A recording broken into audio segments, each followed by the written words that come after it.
Монгол Улсын ерөнхийлөг зэвсэг түвшний ерөнхий командлагчийн нэрэмжит марш тусгай бэлтгэлийн цогцлбор тэмцээн Чав улсын хотноо амжилттай зохион байгуулагдаж өндөрлөө.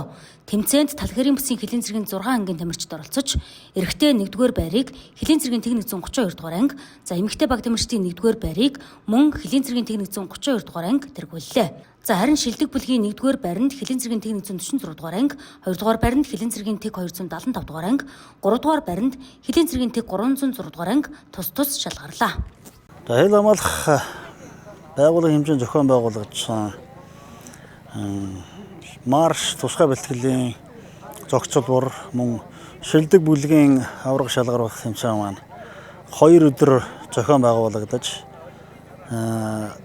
баг тамирчид маань одоо дүнгээ гаргаад дуусч байна. Энэ марш тактик тусгай бэлтгэлийн тогтолбор шилдэг бүлгийн аврах тэмцээнд оролцсон нийт баг тамирчдаа амжилт хүсэж баяр хүргэе. Тэгээ энэ тэмцээн маань үндсэндээ тухайн отрол ангид одоо сургалт бэлтгэл хэрхэн ямар төвшөнд явагдав.